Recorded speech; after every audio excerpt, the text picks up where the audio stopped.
슬픔이 기쁨에게 정호승 시 요걸 좀 해보도록 할게. 일단 시 자체는 연구분이 없고 총 19행으로 되어 있는 시라고 보면 돼.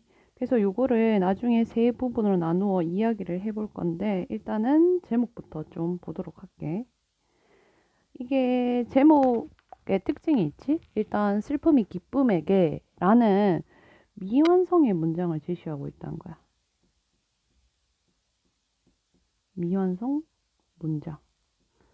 미완성의 문장에 제시를 해서 독자의 궁금증이랑 그리고 호기심을 유발해. 호기심. 그리고 슬픔과 기쁨에 관한 일반적인 인식을 역전시키지.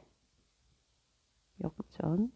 보통은 슬픔은 부정적인 감정이고 기쁨을 긍정적인 감정이라고 생각하잖아. 근데 슬픔이 기쁨이라는 그 긍정적인 감정한테 뭔가 할 말이 있는 것처럼 이렇게 인식의 역전이 일어난다는 거지.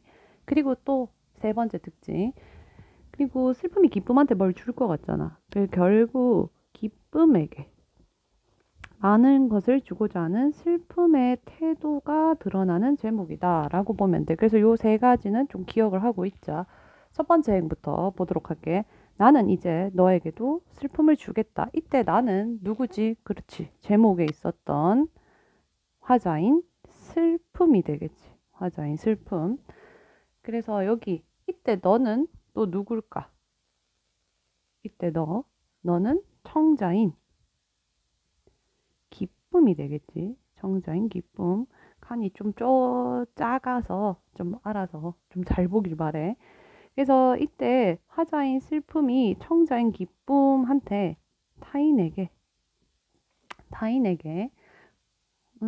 이야기를 하는 거지. 기쁨이는 어떤 애냐? 타인에게 무관심하고 그 다음에 이기적인 존재거든. 그래서 걔한테 할 말이 있는 거야. 이 밑에 보면은 어떤 이기적인 거 그리고 어떤 무관심한 태도가 있는지 구체적으로 나올 거야. 그래서 얘한테 뭘 주겠대 지금? 슬픔을 주겠다 이렇게 이야기를 하고 있지. 이 슬픔은 소외된 이들에 대한 관심 그리고 사랑을 보여주는 소재다라고 보면 돼. 그래서 이 행에 뭐라고 나와? 사랑보다 소중한 슬픔을 주겠다. 이렇게 이야기를 하잖아. 그래서 이 말은 결국 소외된 사람들의 아픔을 이해하고 그리고 함께 하고자 하는 자세에 대해서 이야기하는 거야. 그래서 이건 뭐다? 사랑보다 소중한 슬픔. 보통 사랑은 긍정적인 이미지가 있고 슬픔은 좀 부정적인 이미지잖아. 역설적 표현이라고 일단 기억을 하고 역설적 표현. 보통 이 역설이라는 거는 겉에서 표면상에서 모순이 일어나. 표면에서 모순이 일어난다라고 생각하면 좀 쉬울 거야. 본다면 실제로 우리가 인식하기로는 보편적인 인식으로는 사랑이 더 소중하다고 생각하지. 슬픔보다는. 그래서 보편적인 인식에서 조금 모순이 일어난다. 아니면 문장에서 좀 말이 안 된다. 겉으로 드러난 게 조금 모순이 일어난다. 라고 하면 역설로 보면 돼. 그래서 이런 걸 공부할 때 항상 연계되는 게 역설이 나타난 시랑 같이 연계돼서 시험에 나오는 경우가 있지. 계속 이어서 보자고. 겨울 밤거리에 귤 몇 개를 놓고 이때 겨울 밤거리는 춥잖아. 그래서 현실적인 고난을 의미하고 현실적 고난.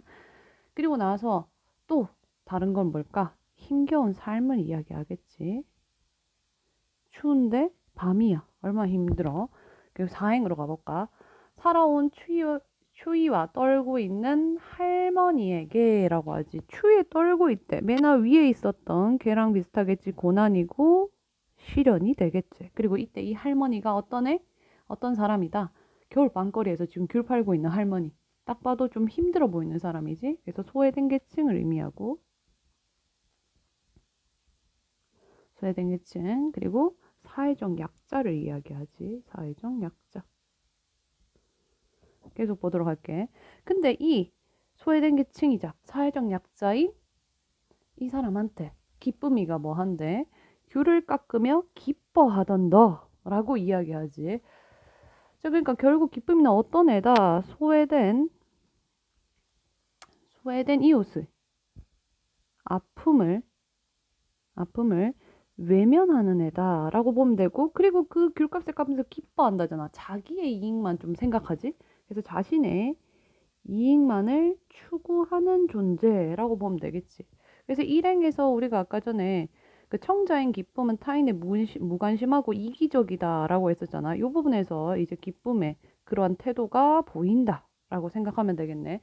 그래서 슬픔이가 어떻게 하겠다? 나는 슬픔의 평등한 얼굴을 보여주겠다라고 하지. 이때 슬픔의 평등한 얼굴은 소외된 이웃을 우리와 평등한 존재로 보는 거다. 평등한 얼굴이라 했으니까 평등한 존재로 바라보는 자세를 이야기한다라고 보면 되고, 그리고 그 밑에서 칠행을 보도록 할게요. 내가 어둠 속에서 너를 부를 때, 어둠이라는 건 조금 안 봐도 딱 부정적으로 보이지 하니까 내가 고통 속에서 기쁨이를 부르는 거지. 도움을 요청하는 거야. 도움을 요청할 때 단 한 번도 평등하게 웃어주질 않으니라고 이야기해. 단 한 번도 평등하게 웃어주지 않았다. 위에랑 똑같다고 보면 되겠지. 어려움에 처한 이웃을 뭐 어떻게 하고 있다. 외면하는 이기적인 태도라고 보면 된다. 이기적인 태도. 여기서도 이제 기쁨의 그 이기적인 태도가 또 나오네. 자, 그리고 구행으로 가볼게. 가만히에 덮은 동사자가 다시 얼어 죽을 때라고 하지. 이때 동사자도 할머니랑 같은 사람이라고 보면 되겠지. 고달픈 현실, 힘겨운 현실에 사람이 죽는 거야. 그래서 이거 소외된 약자라고 보면 되겠지. 소외된 계층이고 사회적 약자다. 사회적 약자. 자, 그래서 옆에 이 전체 구행에 대해서 다시 정리해 보도록 할게. 결국 어떻게 됐다? 이 동사자가 다시 얼어 죽는다는 건 세상에 무관심으로 고통받는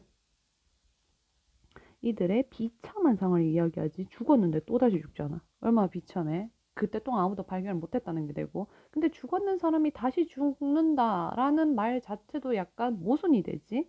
그래서 얘도 무슨 법일 거다? 역설법이다. 역설법이 나오는 구간이 지금 두 군데가 있지. 이행, 그 다음에 여기 구행.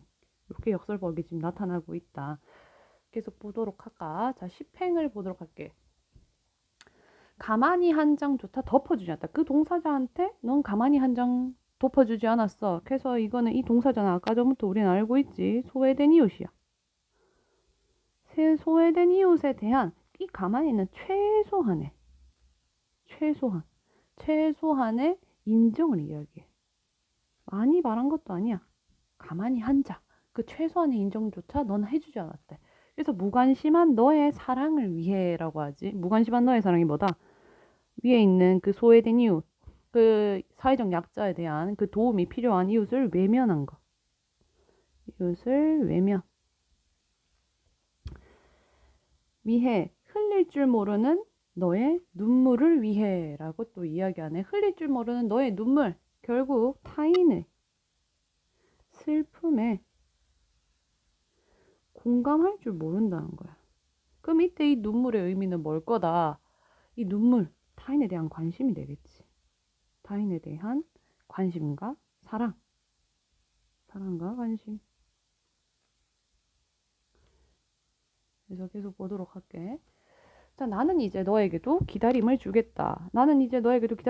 이게 무슨 말이냐? 소외된 이웃의 아픔을 공감을 했으면 한다라는 거지.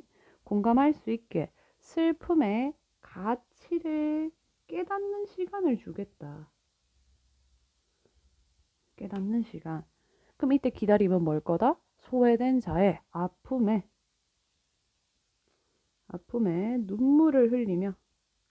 눈물을 흘리며 아픔에 함께 할 수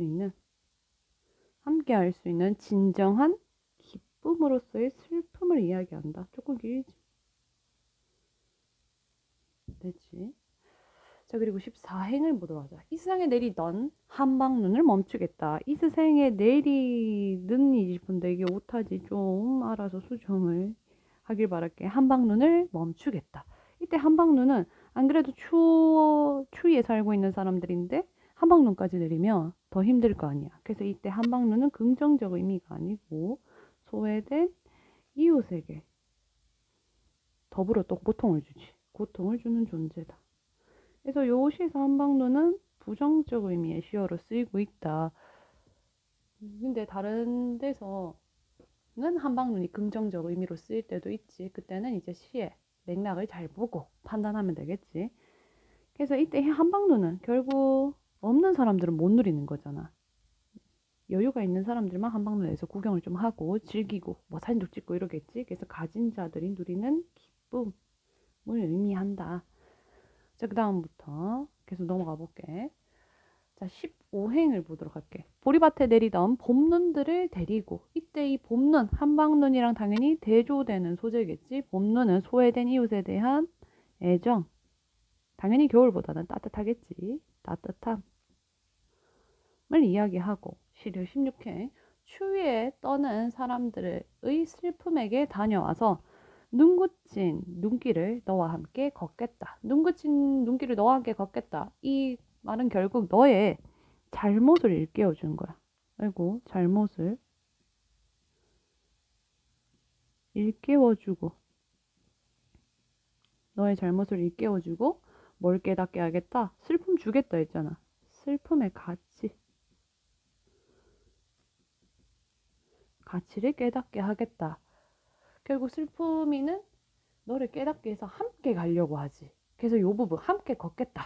결국 슬픔이는 뭐 하고 있다? 기쁨을 뭐 하고 있다? 포용하는 자세가 나타나지. 누구의 자세다? 슬픔의 자세가 나타난다. 그리고 18행에 슬픔의 힘에 대한 이야기를 하며, 이때까지 슬픔이가 뭐 한 거야? 소외된 이웃을 챙기고 있지. 사회적 약자에 대한 관심을 바라고 있잖아. 그럼 슬픔의 힘은 그거일 수밖에 없지. 소외된 이웃에 대한 뭘 거다? 관심과 사랑일 거다. 관심과 사랑. 자, 그래서 마지막 19행 기다림의 슬픔까지 걸어가겠다. 자, 이 기다림의 슬픔까지 걸어가겠다. 기다림의 슬픔은 뭘 거다? 결국 소외된 계속 나오지. 이웃의 슬픔이 극복될 때까지 걸어가겠다. 이런 말이 돼. 자, 그리고 이 시 총 세 부분으로 나눌 수 있다라고 이야기했었지. 1에서 6행, 그리고 7에서 13행, 그리고 14에서 19행으로 이렇게 세 부분으로 나눠서 볼 수 있어. 1에서 6행까지는 소외된 이웃을 외면하는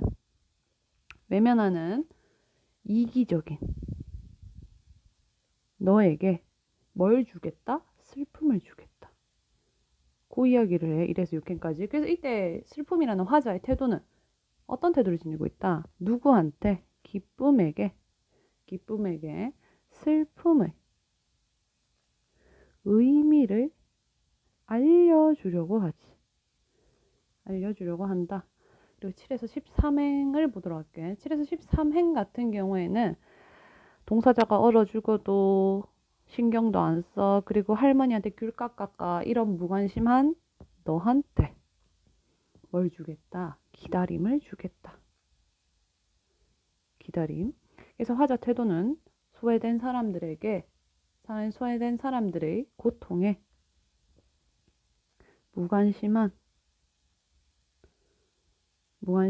사람들에게 참다운 사랑을 깨닫게 하려고 하는 거다. 참다운 사랑을 깨닫게 해주고자 한다. 해주고자 한다. 그리고 14에서 19행은 이제 뭘 일깨워줘야 돼? 너의 잘못을 일깨워주겠지. 너의 잘못을 일깨워주고 뭐를 이해할 때까지. 슬픔의 힘. 슬픔의 힘을 이해할 때까지 어떻게 하겠다? 함께 걷겠다. 함께 걷겠다고 하더라. 그래서 화자 태도는 어떻다? 소외된 이웃과 더불어 살아간다 하지. 더불어 살아가면서 진정한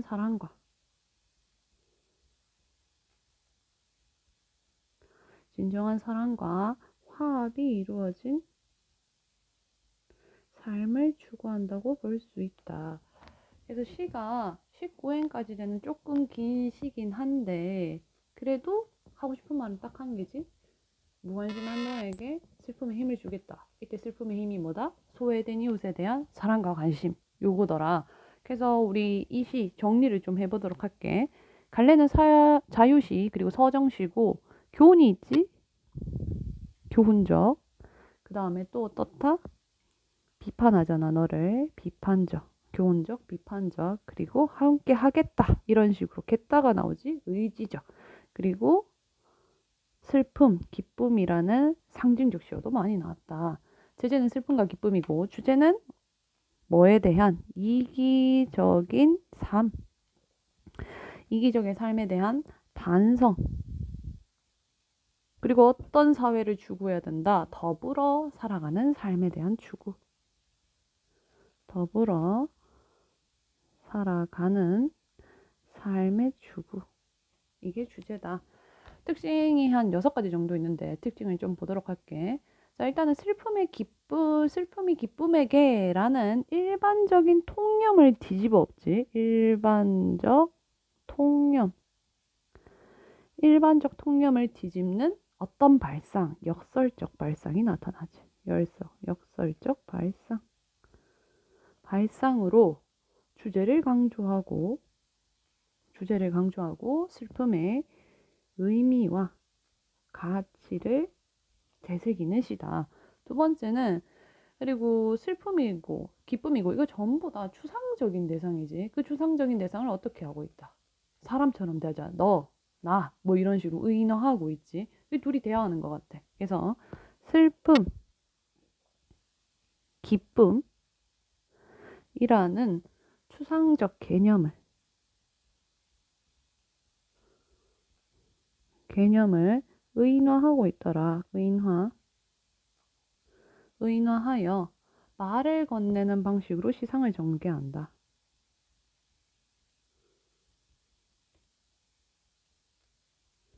주로 시상을 전개한다. 자, 그리고 반복적으로 사용되는 것도 있었지. 뭐더라? 종결어미 겠다. 겠다의 반복적 사용으로 반복하면 뭐가 형성된다고? 운율이 형성되지. 운율이 형성되고 그리고 화자에 겠다라고 하니까 의지를 드러낼 수 있지. 그리고 슬픔과 기쁨이라는 대립적인 시어를 쓰고 있지. 대립적 시어를 사용해서 화자가 말하는 어떤 모습? 세상의 모습. 화자가 바라는 세상의 모습과 바람직한 삶의 태도가 나타난다.